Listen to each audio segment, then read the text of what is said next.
ఆంధ్రప్రదేశ్లో జరిగిన సార్వత్రిక ఎన్నికల పోలింగ్లో రెడ్లు జగన్మోహన్ రెడ్డికి వ్యతిరేకంగా ఓటు వేశారని, ఆ 5 జిల్లాలకు చెందినటువంటి రెడ్లు జగన్మోహన్ రెడ్డి మీద చాలా సీరియస్గా ఉన్నారు, అందుకే ఆయనకి వ్యతిరేకంగా ఓటు వేశారు అంటూ ఒక వార్త ఇప్పుడు సోషల్ మీడియాని షేక్ చేస్తున్న నేపథ్యంలో అసలు ఏ 5 జిల్లాలకు చెందినటువంటి రెడ్లు జగన్మోహన్ రెడ్డికి వ్యతిరేకంగా ఓటు వేశారు, వారు ఎందుకు వ్యతిరేకంగా ఓటు వేయాల్సి వచ్చింది అనే అంశం మీద మనం ఈరోజు చర్చించేటువంటి ప్రయత్నం చేద్దాం.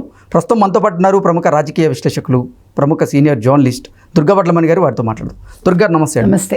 మొన్న జరిగినటువంటి సార్వత్రిక ఎన్నికల పోలింగ్లో 5 జిల్లాలకు చెందినటువంటి రెడ్లు జగన్మోహన్ రెడ్డికి వ్యతిరేకంగా ఓటు వేశారు అంటూ ఒక వార్త సోషల్ మీడియాని షేక్ చేస్తూ ఉంది.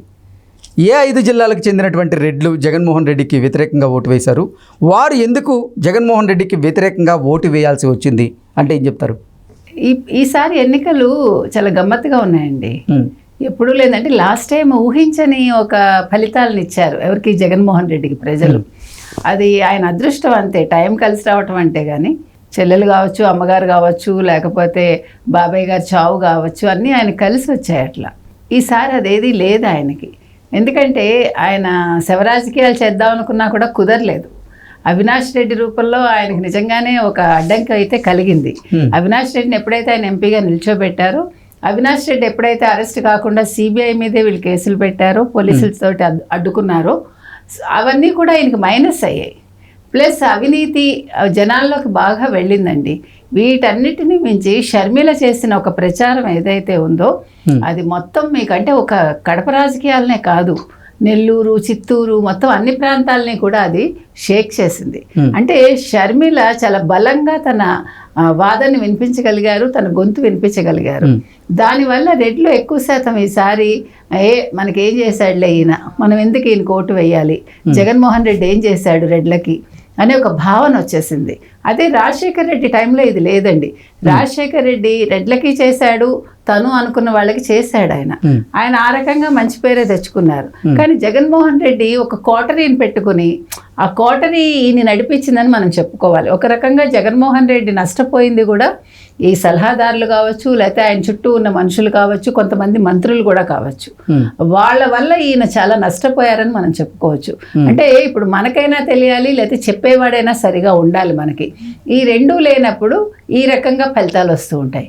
సో ఇప్పుడు ఇవన్నీ కలిపి రెడ్లు ఎవరైతే ఉన్నారో, మీరు చెప్పినట్టుగా అనంతపురం కావచ్చు, కర్నూలు కావచ్చు, కడప కావచ్చు, చిత్తూరు కావచ్చు, నెల్లూరు కావచ్చు, ఎక్కడికక్కడ రెడ్లలో ఒక ఎవర్షన్ వచ్చేసింది.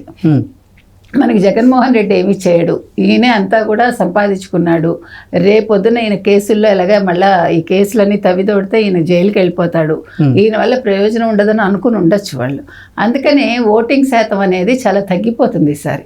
ఈవెన్ పులివెందుల్లోనే ఎంత గెలుస్తాడు, ఎంత బొటాబొటీగా గెలుస్తాడా, నిజంగా మెజారిటీ వస్తుందా అనే దాని మీద చాలా బెట్టింగ్లు నడుస్తున్నాయి, మీకు తెలుసు. కాబట్టి ఆయనే అంటే అసలు బీటెక్ రవి గారే ఒక సంస్థకి ఇచ్చినటువంటి ఇంటర్వ్యూలో క్లియర్గా చెప్పడం జరిగింది, మనం ఎందుకు దాని గురించి మాట్లాడుకోవాలి, ఆయన గెలుస్తాడని తెలుసు అంటూ కూడా ఆయన గెలుపు గురించి, అంటే జగన్మోహన్ రెడ్డి గారి గెలుపు గురించి ఆయనే చెప్తూ ఉన్నారు. బీటెక్ రవి గారు ఆయన ప్రత్యర్థిగా పోటీ చేసిన ఆయన. ఇక అంటే ఆడ నిజంగా క్లిష్ట పరిస్థితులు ఉన్నాయని మనం భావించవచ్చా అంటే ఏం చెప్తారు? అదే చెప్తున్నానండి. ఈసారి జగన్మోహన్ రెడ్డి గారు గతంలో లాగా 1,00,000 మెజార్టీతో గెలుస్తారు, 50,000 మెజార్టీతో గెలుస్తారని చెప్పే పరిస్థితులు కనిపించట్లా. ఎందుకంటే షర్మిల గారు క్లియర్గా చెప్పింది, ఆవిడ మీరు అవినాష్ రెడ్డికి ఓటు వేయకండి, ఎట్ ద సేమ్ టైం వైఎస్ఆర్సీపీకి ఓటు వేయకండి, మా అన్న జగన్మోహన్ రెడ్డిని ఓడించండి. ఆవిడ ఓపెన్ గా చెప్పారండి. అది కూడా ప్రజల్ని బాగా ఆలోచింపజేసింది. దాంతో అసలు జగన్మోహన్ రెడ్డి గెలుపు ఎంతవరకు సాధ్యం, గెలిచిన ఎంత మెజార్టీతో గెలుస్తారు అనే విషయం మీద కూడా చాలా చర్చ జరుగుతోంది. 4వ తారీఖు వరకు కూడా అందరూ చాలా కుతూహలంగా ఉన్నారు చెప్పాలంటే. ఈసారి రిజల్ట్స్ కోసం దేశంలోనే కాదు విదేశాల్లో కూడా ఎదురు చూస్తున్నారు, ఏం జరుగుతుంది ఆంధ్రప్రదేశ్లో. అది ఒక ఉత్కంఠనే రేపుతోంది నిజం చెప్పాలంటే.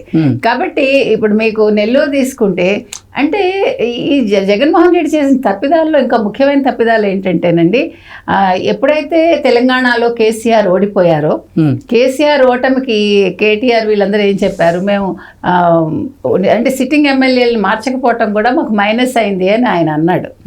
అన్నది జగన్మోహన్ రెడ్డి క్యాచ్ చేసి ఆయన ఫస్ట్ ఒక 80 మందిని కొత్త వాళ్ళని పెట్టేశాడు ఆయన, 80 88. ఆ పెట్టేశాక కూడా పాత వాళ్ళని ఏం చేశాడు ఆయన, పాత ఎమ్మెల్యేలని వాళ్ళ ప్లేస్లో కాకుండా కొంతమందిని వేరే చోటకి మార్చాడు ఆయన. ఇప్పుడు మీకు మీకు స్థాన బలమైనా ఉండాలి, తన బలమైనా ఉండాలి అంటారు. కాబట్టి ఎప్పుడైతే స్థాన బలం లేదో ప్రజలు ఎలా విశ్వసిస్తారు మిమ్మల్ని? మీరు సడన్గా ఇవాళ వచ్చేసి నేను ఇక్కడ ఎమ్మెల్యే అభ్యర్థిని, మీరు నాకు ఓటు వేయండి అంటే అసలు మీ ఇదేంటి వాళ్ళకి ఎట్లా తెలుస్తుంది? మీరు ఒక ఎమ్మెల్యేగా మీరు ఏం చేస్తారు, మా ప్రాంతాల్లో ఉండే సమస్యలు మీకు ఏం తెలుస్తాయి అనే భావన వాళ్ళకి వస్తుంది కదా. ఇప్పుడు కొత్తగా వెళ్ళిపోయి మనం ఒక ప్లేస్లో మనం అడ్జస్ట్ అవడానికే మనకు కొంత టైం పడుతుంది. ఒక మామూలు మనిషిగా కూడా మనం ఒక ట్రాన్స్ఫర్ అయ్యి వెళ్ళామనుకోండి, ఇమీడియట్గా వీ కెనాట్ అడ్జస్ట్, అండ్ మన చుట్టుపక్కల వాళ్ళు కూడా మన వెంటనే ఓన్ చేసుకోరు. కాబట్టి అదే విధానం ఎమ్మెల్యేలకు కూడా జరిగింది. వాళ్ళు ఓన్ చేసుకునే పరిస్థితి లేదు వాళ్ళకి. నేను వెళ్ళిపోయి ఇగో నేను నిల్చుంటున్నాను, మీరు నాకు ఓటు వేసేయండి అంటే ఏం చూసి వేస్తారు వాళ్ళు? ఎందుకు వేస్తారు? ఇప్పుడు పాత ఎమ్మెల్యే ఎంత చేశాడో తెలీదు. ఆ ఎమ్మెల్యే స్థానంలో అదే పార్టీ నుంచి ఇంకొకళ్ళు వస్తే వాళ్ళు అసలు నమ్మరు. కాబట్టి ఈసారి ఎమ్మెల్యేలు ఎదుర్కొన్న పరిస్థితి ఇదండి. జగన్మోహన్ రెడ్డి మరి ఎందుకు చేశారు అంటే గెలవను అనే ఒక భయంతో ఈ పాత ఎమ్మెల్యేలు మార్చేస్తే ఏమైనా ఓట్లు పడతాయి అనుకున్నారు. మరి ఆయన సలహానో అంటే సొంత అభిప్రాయమో లేకపోతే పక్క వాళ్ళ సలహానో మనకి తెలియదు. మరి చాలా అంటే వివరంగా ఆయన తెలుసుకున్నాక పని చేశారా లేదా మనకేం ఐడియా లేదు వాటి మీద. ఏదేమైనా కూడా ఉన్న సిట్టింగ్ ఎమ్మెల్యేని మార్చడం కూడా అంటే అది రెడ్లలో చాలా మందికి అది మైనస్ అవుతుందండి. సో ఏ విధంగా చూసుకున్నా రెడ్లలో కూడా ఒక కదలిక వచ్చింది, ఒక మార్పు వచ్చింది. ఇప్పుడు ఈ చౌదరి రెడ్డి అనేది పక్కకి వెళ్ళిపోయి ఏ పార్టీ ఎవరు ఏం చేస్తారు, నియోజకవర్గాన్ని నిజంగా ఎవరు అభివృద్ధి చేస్తారు, ఈ క్యాండిడేట్ వల్ల మనకేంటి మంచి జరుగుతుంది అనేది ఎక్కువ శాతం ఆలోచించినట్టున్నారు ప్రజలు. అందుకని రెడ్లు కూడా చాలా ఎక్కువగా ఆలోచించి వాళ్ళు ఈ విధమైన నిర్ణయం తీసుకుని ఉండొచ్చు. అది జగన్మోహన్ రెడ్డికి మైనస్ అయ్యి రేపొద్దున అది ఓట్ల రూపంలో ఆయనకు పడకపోవచ్చు. అది ప్రతిపక్షానికి మంచి చేయవచ్చు. అంటే రెడ్డిస్ 100%లో ఎంత పర్సంటేజ్ జగన్మోహన్ రెడ్డికి దూరం అయ్యింది అని మీరు భావించారు? ఇప్పుడు మీరు రెడ్లను తీసుకుంటేనండి, ఇప్పుడు ఒక 100% వేసుకుందాం, మొత్తం పోలింగ్ శాతం 100% అనుకోండి. 100లో ఖచ్చితంగా ఒక 50-60% ఈసారి రెడ్లు ఏమో జగన్మోహన్ రెడ్డికి వేసి ఉండకపోవచ్చు. ఆ 50-60% చాలా కీలకం కదండి. ఇప్పుడు మనకి ఒక నియోజకవర్గంలో ఒక అభ్యర్థిని ఎంపిక చేసేటప్పుడు వాళ్ళకి ఒక ఓటు కూడా కౌంట్ అవుతుంది, అంతే కదా. వాళ్ళ గెలుపుకి ఒక ఓటు కూడా కారణం అవుతుంది. అటువంటిది రెడ్లు ఎక్కువగా ఉండే మెజారిటీ ప్రాంతాల్లో వాళ్ళ ఓటింగ్ శాతం తగ్గింది అనుకోండి, ఖచ్చితంగా ఆ ఎమ్మెల్యేకి అది మైనస్సే అవుతుంది. సో ఓవరాల్గా అది పోలింగ్ మీద చూపిస్తుంది, పోలింగ్ శాతం మీద అది ప్రభావం చూపించి అతను ఓడిపోవటానికి కారణం అవుతుంది. కాబట్టి ఈసారి ఎన్నికల్లో రెడ్లు అంటే నెగిటివ్ అవ్వటానికి కానీ రెడ్లు ఓటు వేయకపోవటానికి కానీ జగన్మోహన్ రెడ్డికి కావచ్చు, ఎమ్మెల్యేలకు కావచ్చు, అంటే నియోజకవర్గ అభ్యర్థులకి ఎవరికైతే వాళ్ళు ఓటు వేశారో వాళ్ళు ఆలోచించి వాళ్ళు వేసి ఉండకపోవచ్చు. తద్వారా ఈసారి ఎలాగ తక్కువ సీట్లు వస్తాయని అనుకుంటున్నారు అధికార పక్షానికి. కాబట్టి అది చాలా తగ్గే అవకాశం అయితే ఉంది.